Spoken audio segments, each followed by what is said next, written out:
I still remember my father's proud smile the day I graduated from business school at the top of my class. Standing there in my cap and gown, I felt a lump in my throat as he pulled me into a tight hug.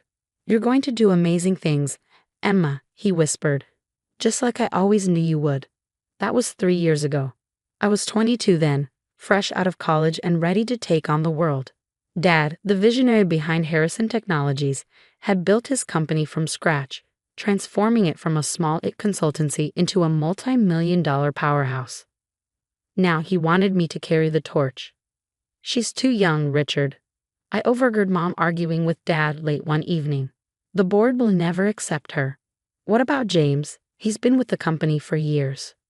James, my older brother by 5 years and the perpetual golden child in Mom's eyes.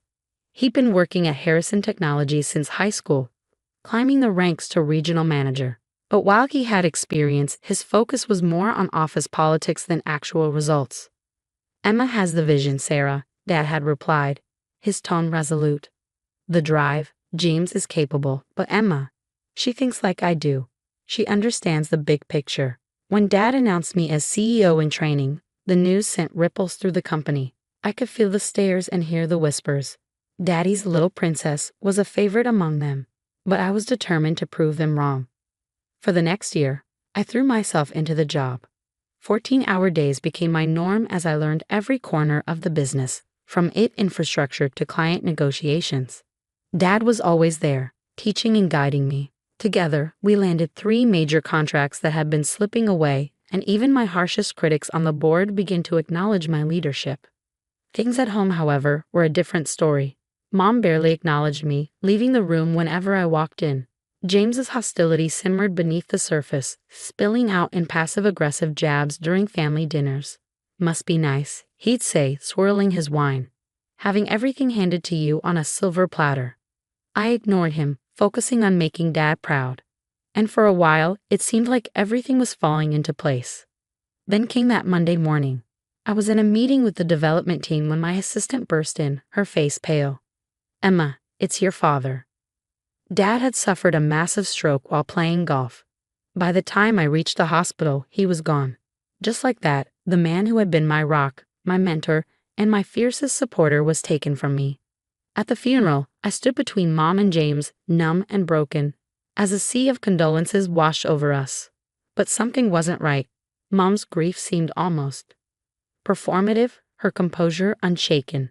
James, on the other hand, kept checking his phone as though he had somewhere else to be. I didn't realize it then, but this was only the beginning.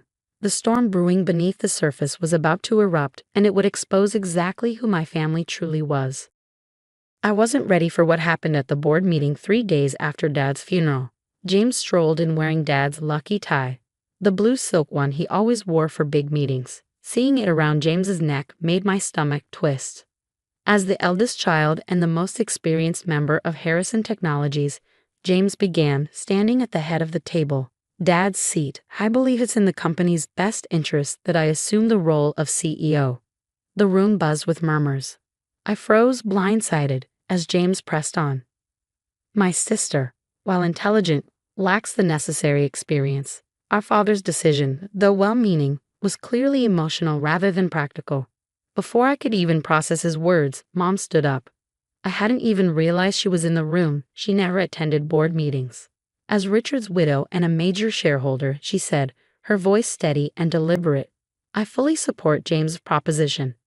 It hit me then. They planned this, probably before Dad's body was even cold. The betrayal felt like a punch to the gut. Actually, I managed to say, finding my voice, according to company bylaws, any change in leadership requires a majority board vote. James's confident smile wavered for a moment, but he quickly recovered. "Of course, but given the circumstances." "Given what circumstances?" I interrupted, standing. "That our father is gone? Or that you've been waiting for this moment?" The next few weeks were chaos. James went on the offensive, launching a smear campaign against me. Every minor mistake I'd made over the past year was dragged into the spotlight. Resolved client complaints mysteriously reappeared, and anonymous emails circulated about my lack of qualifications. But the worst betrayal came from Mom. Suddenly, she was at the office every day, a presence she never maintained when Dad was alive. She cornered board members after meetings, whispering in hushed tones.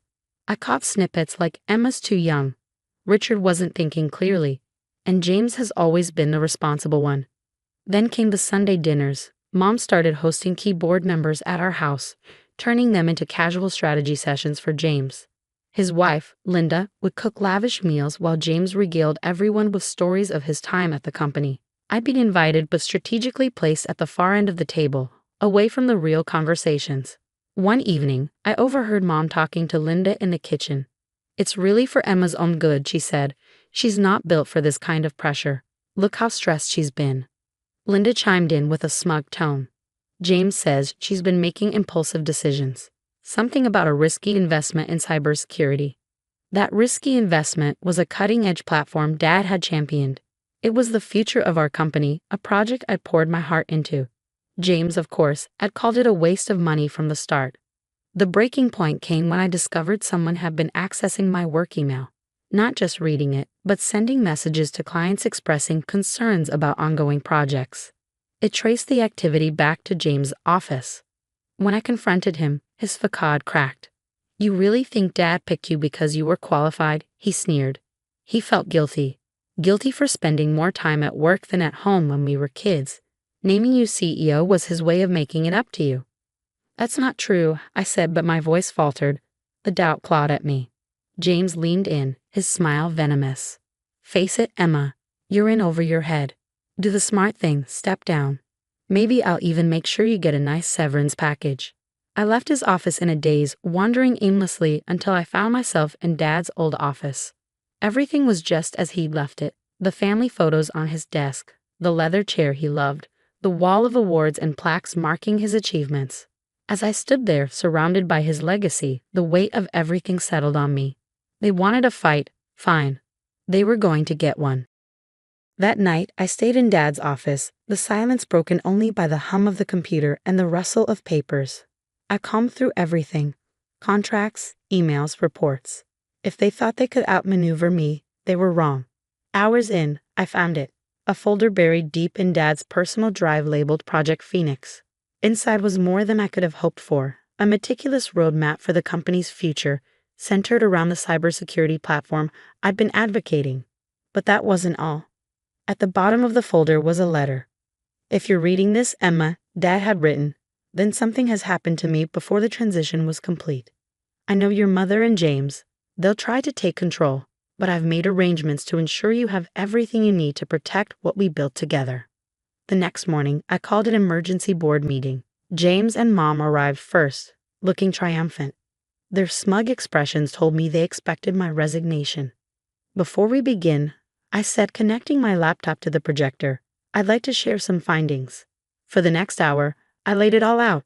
I exposed James' unauthorized access to my email, the resurfaced client complaints, and the most damning of all, the financial records showing he'd been diverting company resources to start a competing firm. "That's absurd," James blustered, his face pale. "Is it?" I clicked to his emails with investors, "because these say otherwise. You've been planning this for months, even before Dad passed away." The boardroom fell silent, the weight of the evidence crushing. But I wasn't done. "And Mom," I said, turning to her, "did you know about the offshore accounts?" Her confident facade cracked. "What offshore accounts?"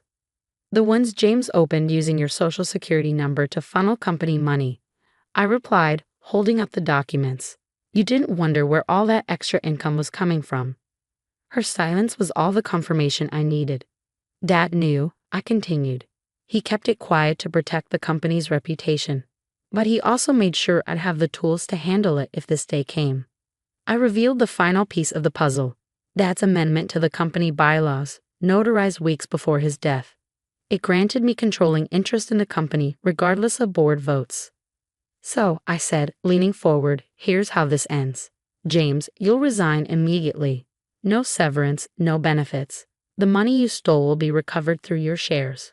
Mom, you can keep your shares, but you'll lose all voting rights and have no say in company operations." "You can't do this," Mom whispered, her voice breaking. "We're family." "Family?" I laughed bitterly.